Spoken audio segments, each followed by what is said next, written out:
Cyril Ferraud, né le 15 mars 1985 à Digne-les-Bains, petite ville paisible de Provence, est l'un des visages les plus connus de la télévision française. Avec son sourire radieux et son style de présentation charmant, il a conquis le cœur de millions de téléspectateurs grâce à des émissions comme Slam, La carte au trésor et Tout le monde veut prendre sa place. Pourtant, derrière le halo de la célébrité et de sa carrière florissante, Cyril Ferraud porte en lui des histoires inédites, une profonde douleur et un secret qu'il a gardé pendant de nombreuses années.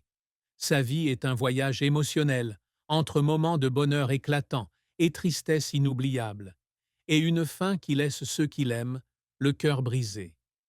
Cyril Ferraud, qui affichait toujours une image lumineuse et énergique, a un jour surpris le public en partageant une vérité insolite sur lui-même, un secret qu'il avait caché pendant de nombreuses années pour protéger sa vie privée. Dans une rare interview en 2024, il a révélé avoir eu l'impression, à une certaine époque, de ne pas appartenir au monde glamour de la télévision. Jeune homme, Cyril rêvait de devenir dramaturge et de composer des pièces profondes sur des vies oubliées. Il a écrit des dizaines de scénarios, soigneusement conservés chez lui dans une vieille boîte en bois, mais n'a jamais osé les publier, de peur d'être jugé. Il craignait que le public, habitué à le voir comme un présentateur enjoué, n'accepte pas le profond et réfléchi Cyril Ferraud. Ce secret, bien que non scandaleux, est une part profonde de son âme, où il cache une autre version de lui-même. Un artiste qui aspire à raconter des histoires profondes. Tenir secrète sa passion pour l'écriture théâtrale est non seulement un moyen de protéger son image publique, mais aussi un mécanisme d'autodéfense psychologique. Cyril a un jour confié qu'il avait peur du rejet, craignant que ses scénarios ne parviennent pas à toucher le cœur du public.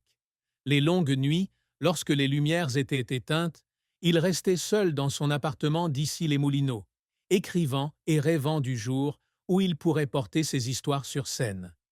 Mais la pression de sa carrière télévisuelle, avec son emploi du temps chargé et les attentes du public, l'a empêché d'oser franchir cette limite. Il a un jour confié à un ami proche que ne pas assouvir sa passion pour l'écriture théâtrale était l'une des choses qui le tourmentaient le plus.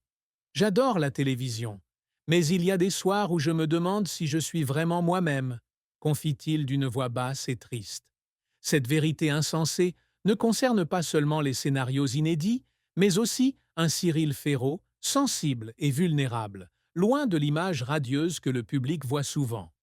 La plus grande tristesse de la vie de Cyril Ferraud fut la disparition de son père, Michel Ferraud, en 2019, des suites d'un cancer.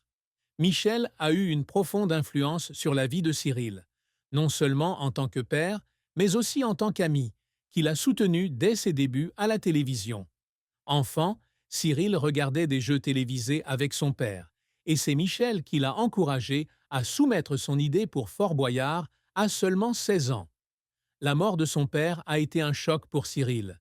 Il a confié à la boîte à secrets en 2021 qu'en recevant le message du médecin concernant l'état de santé de son père, il a eu l'impression que son monde s'était écroulé. J'ai essayé d'être fort, mais j'étais brisé intérieurement, a-t-il confié, les larmes aux yeux. La douleur de perdre un père n'est pas seulement celle d'un être cher, mais aussi celle d'un soutien spirituel. Cyril a un jour confié que son père était celui qui lui rappelait toujours les valeurs d'honnêteté et d'humilité, même si la célébrité aurait pu facilement le détourner du droit chemin. Après le décès de son père, Cyril a repris le travail 3 jours plus tard, animant Musique en fête pour lui rendre hommage. Il disait vouloir le rendre fier, même après son départ. Mais derrière les projecteurs, Cyril a vécu de longues nuits de solitude, assis dans son appartement, à regarder des photos de famille et à pleurer. Il a admis avoir parfois éprouvé de la culpabilité de ne pas avoir passé assez de temps avec son père dans ces dernières années, occupé par ses émissions de télévision.